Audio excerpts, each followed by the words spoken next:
So we are, through the summer, doing a series we're calling Back to the Basics, just talking about Christianity 101. And we're calling it that because we're actually looking at Psalm 101 and laying out what are the foundations, what are the basics of this Christian life, because it's important for us. Once we've been in the church for a while, we've been living Christian faith for a while, I would guess most of us in here, maybe not everyone, but once you've been in the church for a while, you start to get into a whole lot of other things, and sometimes it's just good to get back to just the rudimentary, just the fundamental things. Last week we talked about worship and praise. Today we're looking at Psalm 101, verse 2, and then the first part of verse 3, and it reads this: I will ponder the way that is blameless. Oh, when will you come to me?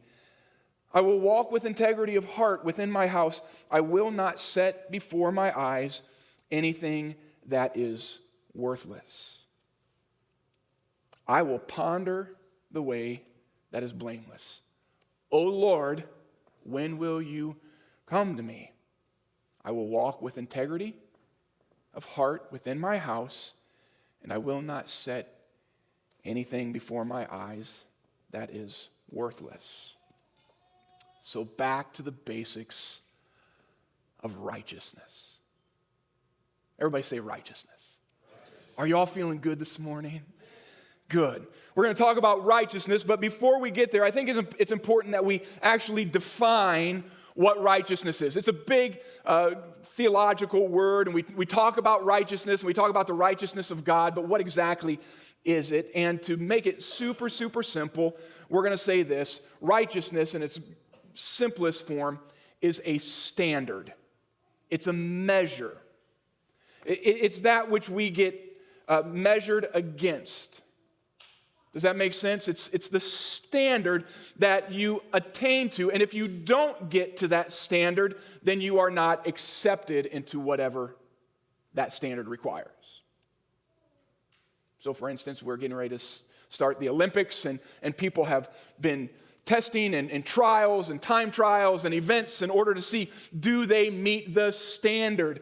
And if they met the standard, then they are now in Paris about to do the Olympics. But if you did not meet the standard, you are not in Paris doing the Olympics.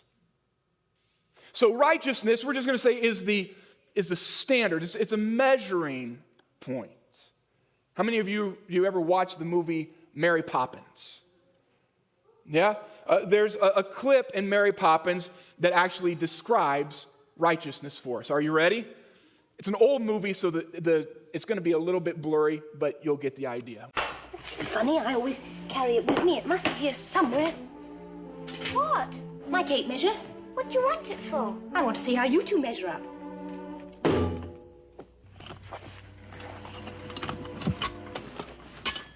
Oh, that's the funniest thing I ever saw. I know it's down here somewhere. Ah, here it is. Good. Come along, then. Quickly. Head up, Michael. Don't slouch.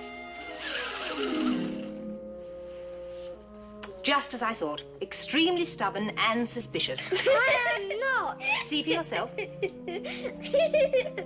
Extremely stubborn and Suspicious.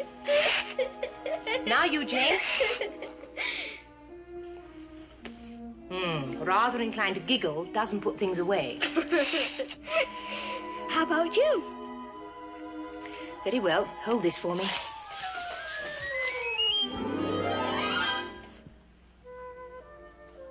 As I expected, Mary Poppins, practically perfect in every way. There's the standard. Practically perfect in every way. But apparently the little kids couldn't measure up to Mary Poppins. Righteousness is a standard, and God's standard is not practically perfect. God's standard is absolutely perfect in every way. So when we talk about the righteousness of God, God's standard is perfection.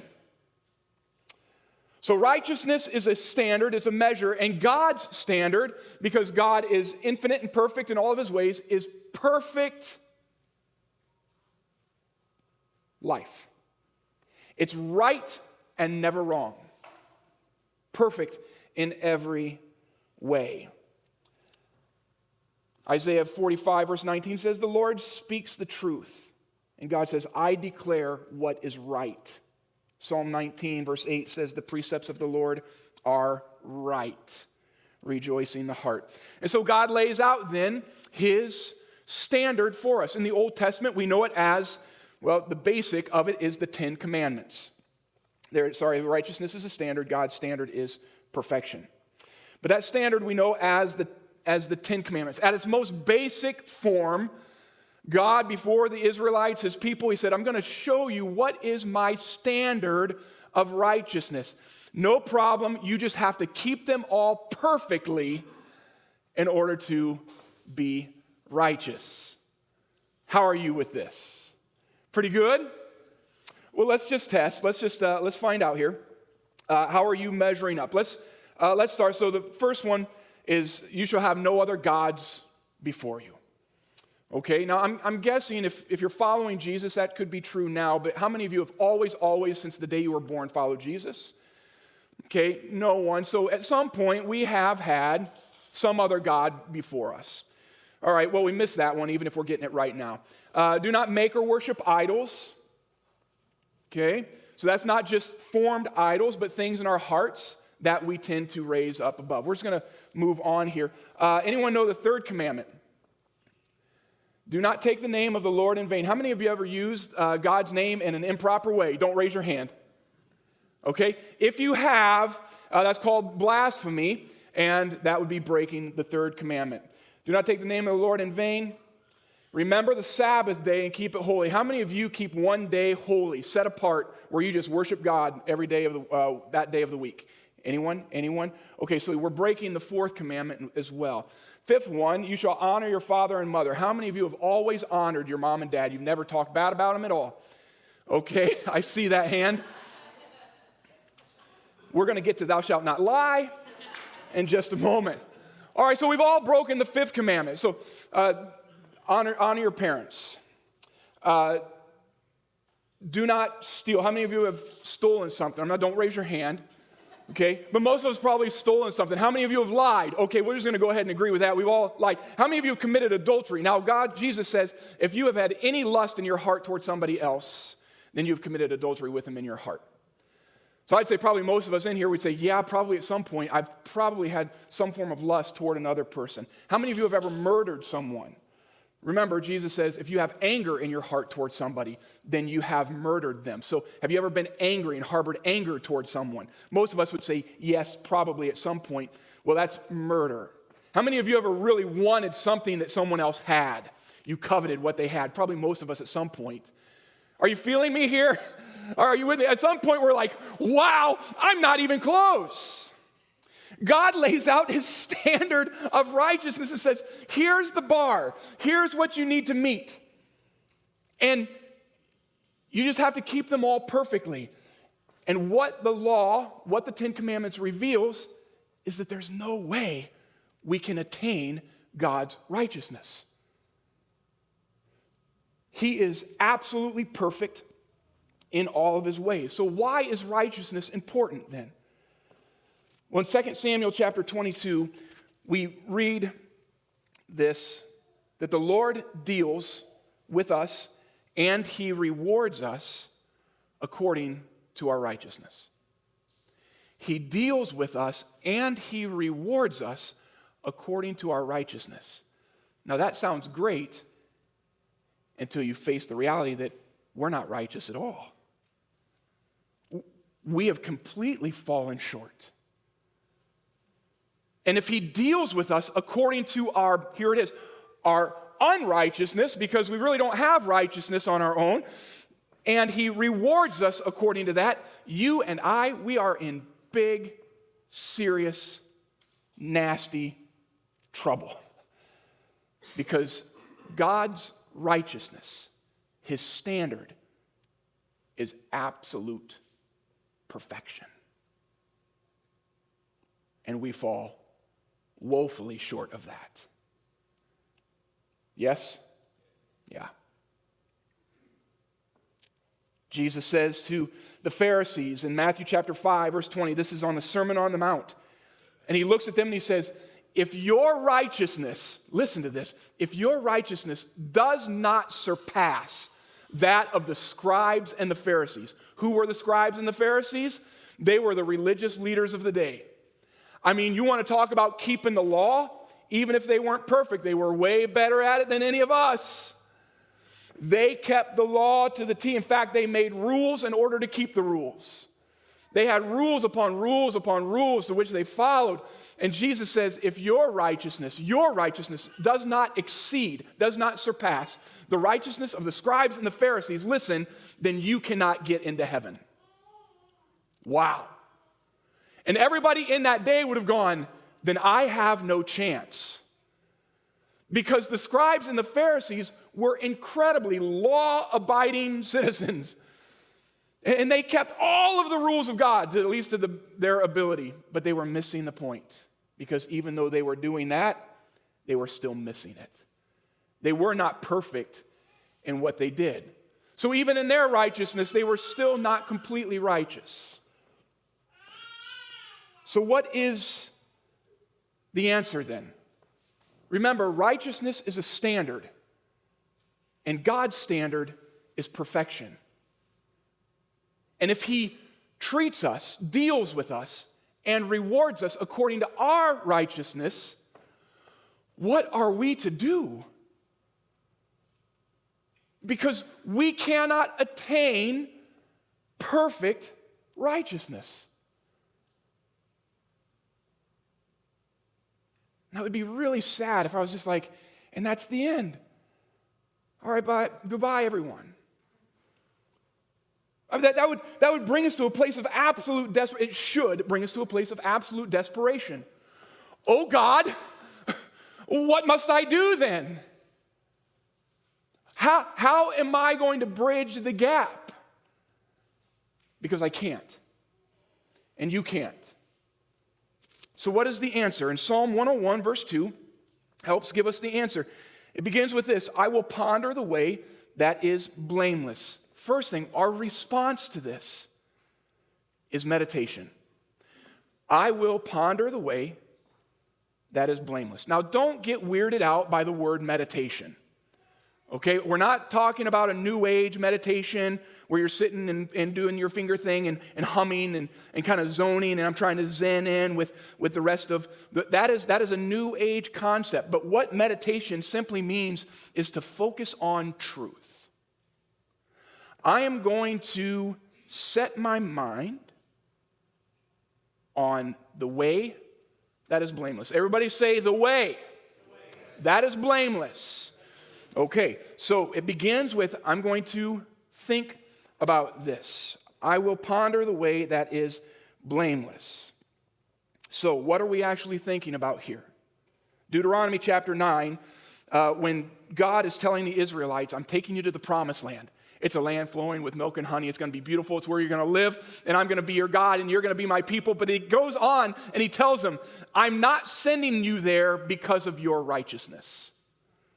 I'm not giving you the promised land because you're good. In fact, he says, you are hard-hearted. I am taking you to the promised land for no reason of your own doing. I'm taking you to the promised land because I am good. God says, I have chosen you, therefore I will provide for you. You will be my people, and I will be your God. But know this, it's not because of your righteousness. And we think upon that. It's not me. It's not my righteousness. Romans chapter 2, verse 13 says, for it is not the hearers of the law who are righteous before God, but the doers of the law who will be justified. The doers of the law. But here's the problem, as we just stated, I fail at the law all the time. Now, I'm not always failing, but the whole of the law, I think we can all safely say we have broken. In fact, James says, if you've broken even one of the commandments, you've broken what? The whole thing. Even if you got 9, you're like, I'm perfect in 9. I got all 9, okay? I stole something one time. Bonk, there it is. You broke the whole thing. And so it's not just being a hearer of the law, it's being a doer of it, but even when I do it, I'm still failing at it. And I need to actually think upon this. Isaiah chapter 64, verse 6, God speaks through the prophet Isaiah and says, all of your righteous deeds are like a polluted garment or filthy rags, as the King James Version says. When God looks at all of the good efforts and the good works and the good deeds, our acts of self-righteousness, he looks and he says, all of it is like filthy rags. And please don't miss this, church, because a lot of times we get confused with this and we hear people say, well, I'm a good person. And we look at them, we say, well, they're good people. How could God not allow good people to go to heaven? Because the answer is this: our human goodness, apart from a relationship with God, is like filthy rags to him. Are you with me? And so it's not our righteousness. And so when we meditate on the way that is blameless, here it is. The way that is blameless is a way that I cannot live in my own ability. Even when I'm as good as I can possibly be, if it's not connected to God in relationship to him, then it's like filthy rags. It's like a polluted garment. So meditation. In order to be a people who are righteous, listen, we need to spend time thinking about who we really are before him. Without him. Remember, Jesus says, apart from me, you can do nothing. Apart from me, you can do nothing. But when you abide in me, then all things are possible. Meditation, second, is an honest humility. He goes on, oh, when will you come to me? That statement almost seems like it isn't even connected to the first point. I'm thinking about the way that is blameless, and then he goes, oh God, when will you come to me? Don't miss that. Because when he's thinking about the way that is blameless, here it is, he realizes I can't go that path unless you come to me first. Amen? Oh, come on, church.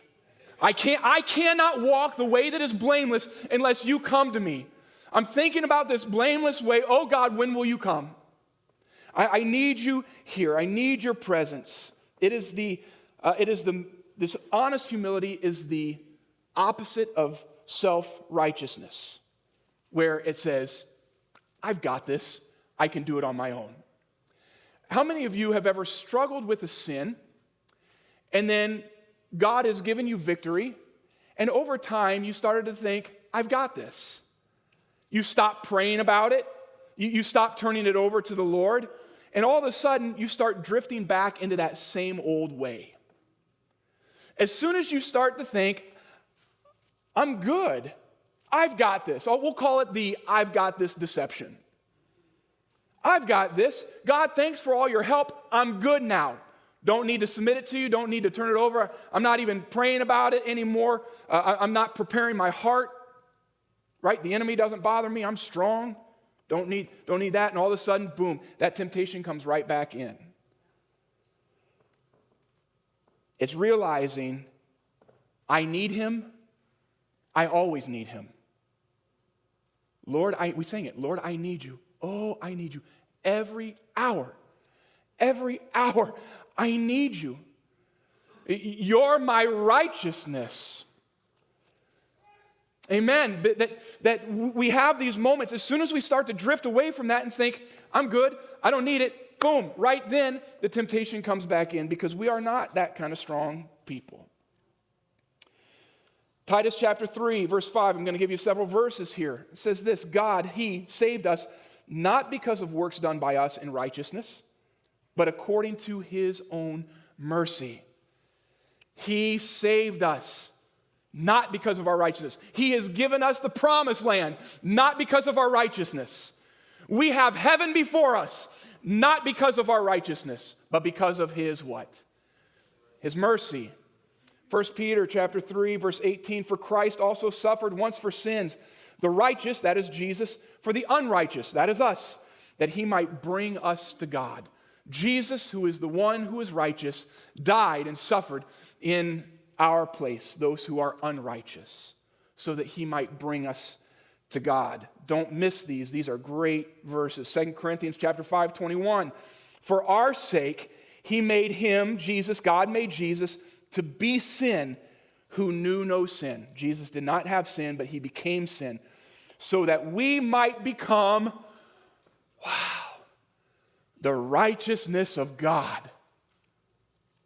Jesus, who was righteous, he knew no sin. God says, I am going to make you sin in order that we who are sinners and unrighteous might become the righteousness of God. Remember, my friends, God's standard is perfection. We have become the righteousness of God, not because of our righteousness, but because of his. Therefore, God looks upon you and me, and he says, wow, you are perfect. You are, here's our word, righteous. Amen. Oh, church. So the statement I just made, just to make sure I'm being clear, the statement I just made actually means you're not going to hell, you're going to heaven. Yes? Because if it was just our righteousness, which is ultimately unrighteousness, we never meet the standard of God. And so when he comes in his glory, we meet him face to face and he says, no, everything you've done is like filthy rags. I never knew you. Depart from me, you evildoers. But when we know him, when we come to faith in Jesus, God says, now I am taking my son and all of his righteousness, and I'm taking you and all of your filth, and I'm taking that and I'm putting it on my son so that his righteousness can be put in your place.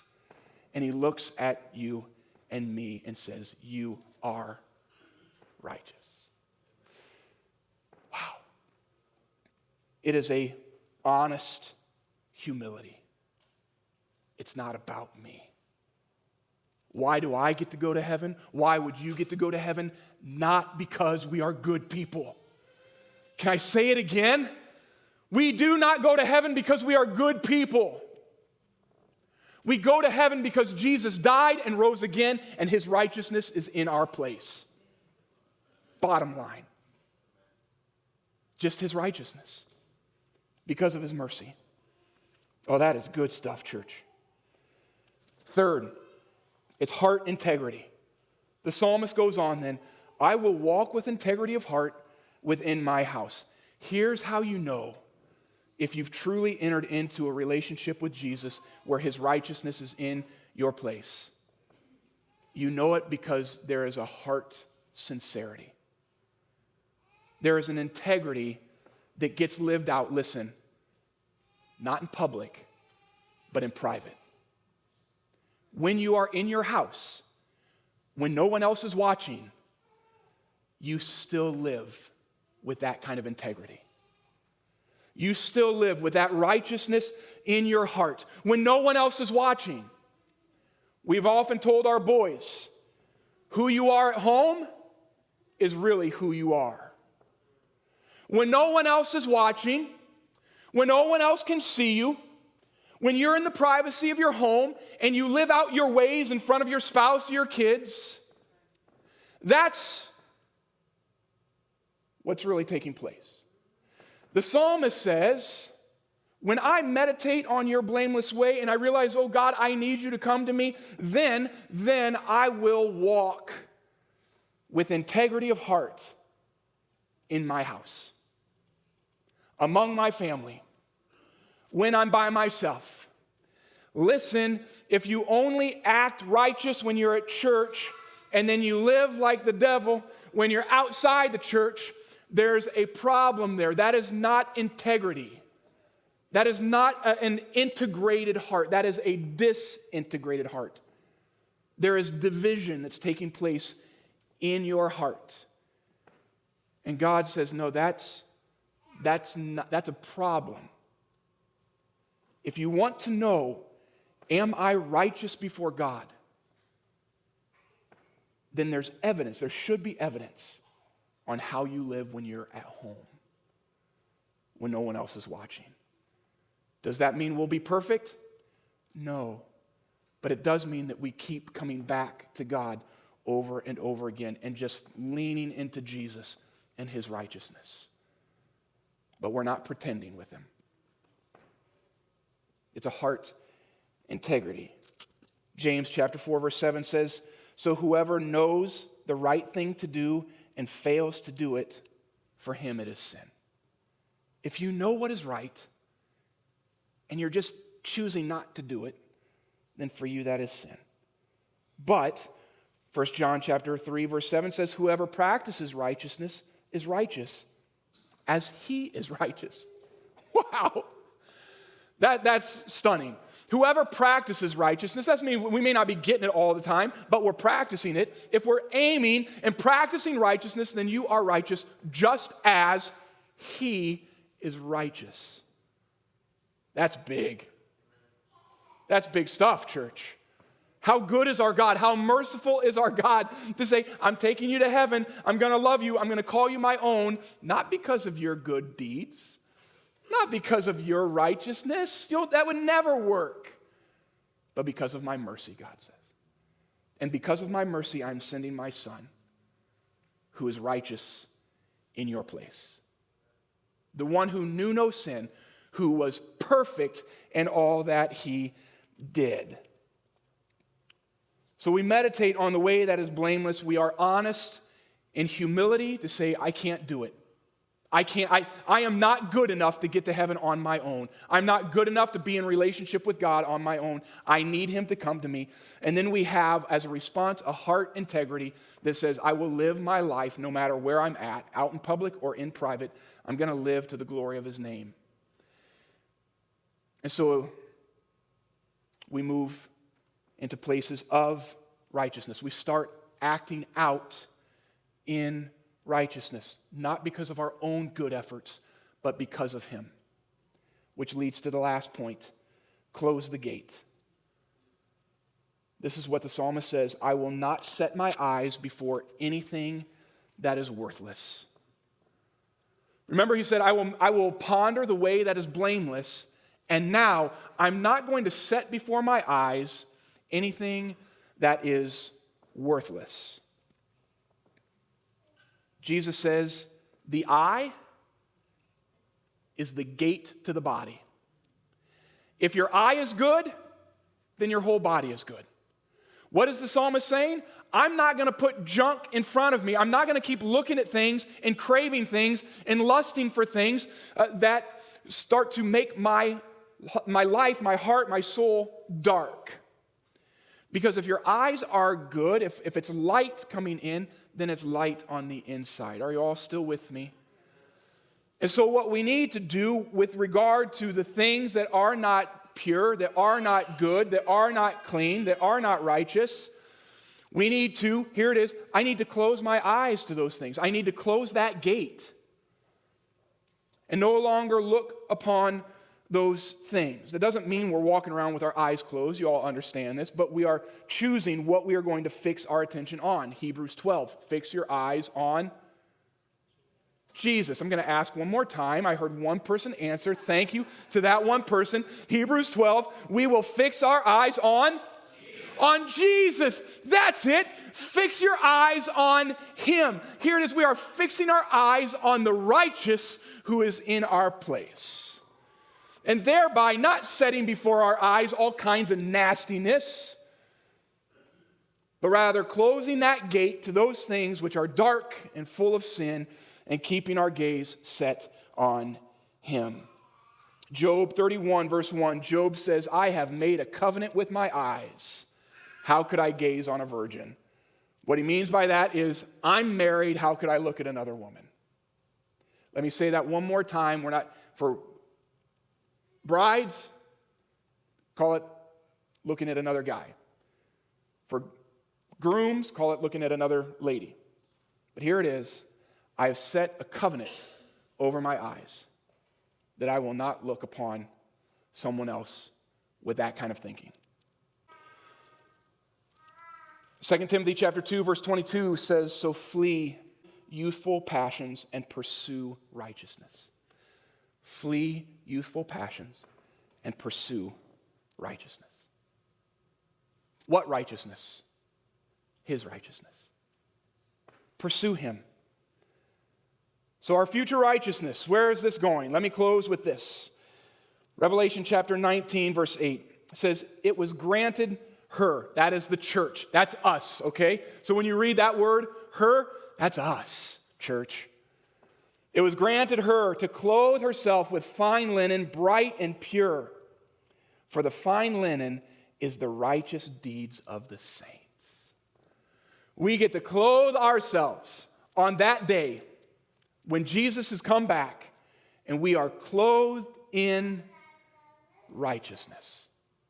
We get to clothe ourselves bright and pure because of the righteous deeds, not our own righteousness, but the things that we do because of his righteousness. There is laid up for me, Paul says, the crown of righteousness. Wow.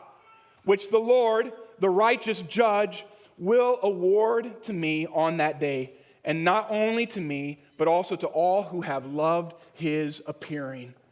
There's a day when we will get a righteous crown from the righteous judge, reminding us that we have been a people clothed in his righteousness.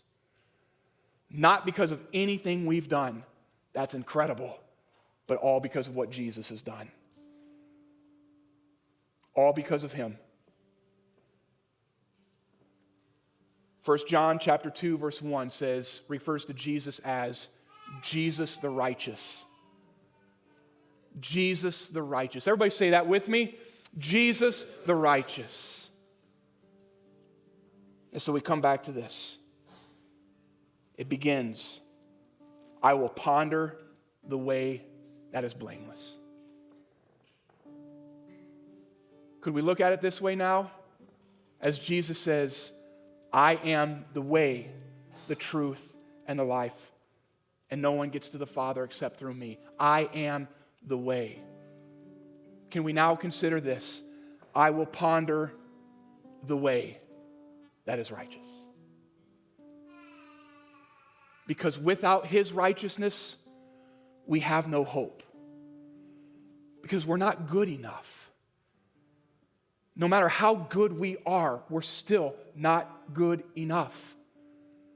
We need the righteous one, the one who is absolutely perfect, to move in our place.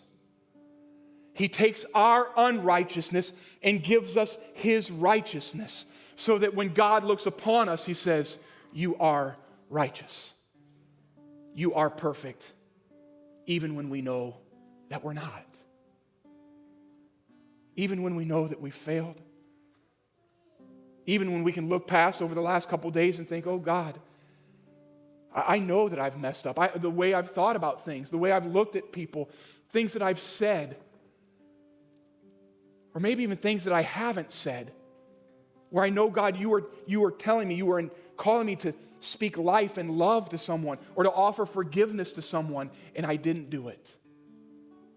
I know I've failed. And for him just to say, I know, but you're still perfect. In my eyes, you're still perfect. And I love you.